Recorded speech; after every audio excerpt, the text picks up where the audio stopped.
गंगा नदी इस पृथ्वी पर बहने वाली सभी नदियों में सबसे पवित्र और श्रेष्ठ मानी जाती है। हिंदू धर्म की एक मान्यता के अनुसार गंगा में स्नान करने से ही मनुष्य के सारे पाप नष्ट हो जाते हैं, परंतु इस मान्यता को लेकर कई सारे सवाल और मतभेद भी उभर कर सामने आते हैं। एक सर्वे के अनुसार हमारे हिंदू धर्म के 50% लोग इस मान्यता पर पूरा विश्वास करते हैं, जबकि 50% लोग इस मान्यता से सहमत नहीं हैं। इसलिए आज हम इसी टॉपिक पर बात करने वाले हैं कि क्या सच में गंगा में डुबकी लगाने से हमारे सारे पाप धुल जाते हैं या यह केवल एक अवधारणा है। दोस्तों, गंगा नदी हिमालय पर्वत श्रृंखला में स्थित गौमुख नामक ग्लेशियर से निकल कर आती है और चूंकि हिमालयी क्षेत्रों में अनेकों प्रकार की जड़ी बूटियां और औषधीय गुणों वाले वनस्पति पाए जाते हैं, इसलिए उनके संपर्क में आने से गंगा नदी का जल भी औषधीय गुणों से युक्त हो जाता है।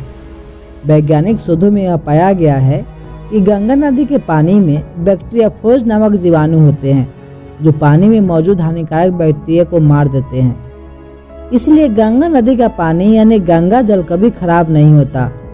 गंगा जल में ऑक्सीजन का स्तर भी अन्य नदियों के मुकाबले काफी ज्यादा होता है। इसलिए इस बात में कोई शक नहीं है कि गंगा नदी का पानी सबसे पवित्र और निर्मल होता है, परंतु इस बात में कहीं कोई सच्चाई नजर नहीं आती। इसमें स्नान करने से हमारे सारे पाप धुल जाएंगे। यह केवल एक भ्रांति है जो हमारे समाज में फैली हुई है, क्योंकि अगर ऐसा होता तो अब तक हमारे देश से पाप का नामो निशान मिट गया होता। अगर ऐसा होता तो गंगा नदी के किनारे रहने वाले सभी लोग पुण्यात्मा होते। अगर गंगा नहाने से ही सारे पाप धुल जाते तो हमारे देश में कोर्ट कचहरी की कोई जरूरत ही नहीं पड़ती और लाखों लोग जेलों में अपने पापों की सजा नहीं भुगत रहे होते। दरअसल हमारे देश के लोग जो है ना, बड़े धार्मिक प्रवृत्ति के हैं। धर्म से जुड़ी बातों पर ये बिना सोचे समझे आंख मूंद कर भरोसा कर लेते हैं। शायद आप नहीं जानते होंगे कि गंगा की एक सहायक नदी है जिसका नाम है करमनासा। इस नदी के बारे में एक मान्यता है कि इसके जल को केवल स्पर्श करने से ही मनुष्य के सारे पुण्य और अच्छे कर्म नष्ट हो जाते हैं। यानी चाहे कोई कितना भी बड़ा धर्मात्मा हो, अगर इस नदी के पानी को छू दे तो उसके सारे पुण्य कर्म नष्ट हो जाएंगे और वह पल भर में ही एक पापी इंसान बन जाएगा। इसी के डर से कोई व्यक्ति इसके पानी को हाथ नहीं लगाता है।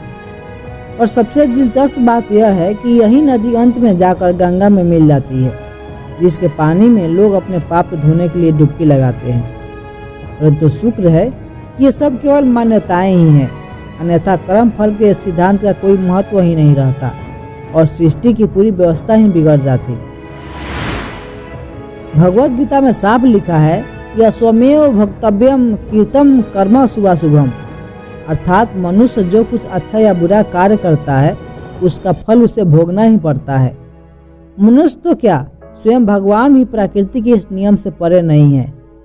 भगवान राम ने राम अवतार में बाली को छुपकर मारने का पाप किया था और अपने इस पाप का फल उन्हें कृष्ण अवतार में भोगना पड़ा था, जब उसी बाली ने शिकारी के रूप में जन्म लेकर कृष्ण के तलवे में बाण मारा था और जिसके परिणाम स्वरूप भगवान कृष्ण की मृत्यु हुई थी। भीष्म पितामह स्वयं माँ गंगा के ही पुत्र थे, फिर भी उन्हें अपने कर्मों का फल भोगना ही पड़ा। पाप नाशनी होते हुए भी माँ गंगा अपने पुत्र को भी उसके कर्म फल से नहीं बचा पाई। फिर हम सब तो एक साधारण इंसान हैं। दरअसल इसके पीछे एक मनोवैज्ञानिक कारण है जो विश्वास के सिद्धांत पर आधारित है, और वह यह है कि यदि आपसे जाने अनजाने में कोई पाप हो गया हो जिसका आपको बहुत अफसोस है और आप सच्चे दिल से उसका पश्चाताप करना चाहते हैं, तो आप गंगा में डुबकी लगाकर अपने पापों के लिए क्षमा मांग सकते हैं। विश्वास की शक्ति के कारण आपको मानसिक रूप से शांति और सुकून का अनुभव होता है। एक प्रकार से आपके मन से पाप का बोझ हल्का हो जाता है, परंतु अपने कर्मों का फल तो हर किसी को भोगना ही पड़ेगा। आपको याद रखना चाहिए कि जल से केवल शरीर को धोया जा सकता है, मन के मैल और गंदे विचारों को नहीं।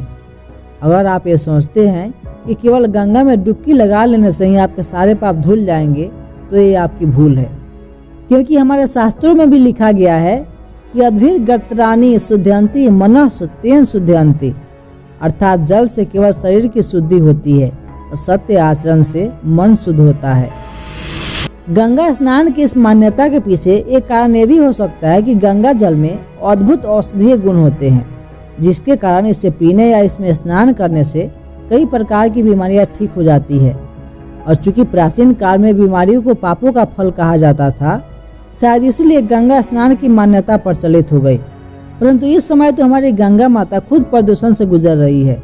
शव विसर्जन, अस्थि विसर्जन और गंगा स्नान आदि क्रियाओं ने गंगा को इतना प्रदूषित कर दिया है कि संसार की सबसे पवित्र नदी आज विश्व की 5वीं सबसे प्रदूषित नदियों में शामिल हो गई है। अभी हाल में ही लखनऊ के भारतीय विश्व विज्ञान अनुसंधान संस्थान यानी IITR के वैज्ञानिकों ने कानपुर में जब गंगा जल की जांच की तो उनके होश उड़ गए। उसमें डायरिया, पेचिस और टाइफाइड जैसी बीमारियां पैदा करने वाले जीवाणु मौजूद हैं। ये उसी गंगा का पानी है जिसे जीवनदायिनी और पापनाशनी कहा जाता है, और ये उसी भारत में बहती है जहां हर साल हजारों बच्चे डायरिया से मरते हैं। परंतु भारतीय जनमानस के मन में आज भी यही अंधविश्वास भरा है कि गंगा में नहाने से उसके किए हुए पाप धुल जाएंगे और माँ गंगा उसके सारे पापों को धोकर उन्हें पाप मुक्त कर देगी। तो दोस्तों, अंत में हम आपसे यही कहना चाहते हैं कि यदि आप सच में अपने पापों का प्रायश्चित करना चाहते हैं तो गंगा में डुबकी लगाने के बजाय ज्ञान की गंगा में डुबकी लगाएं, क्योंकि गंगा नदी में डुबकी लगाने से आपके पाप नष्ट नहीं हो सकते। आपने हमारी बातों को इतने ध्यान से सुना, उसके लिए आपका बहुत बहुत धन्यवाद।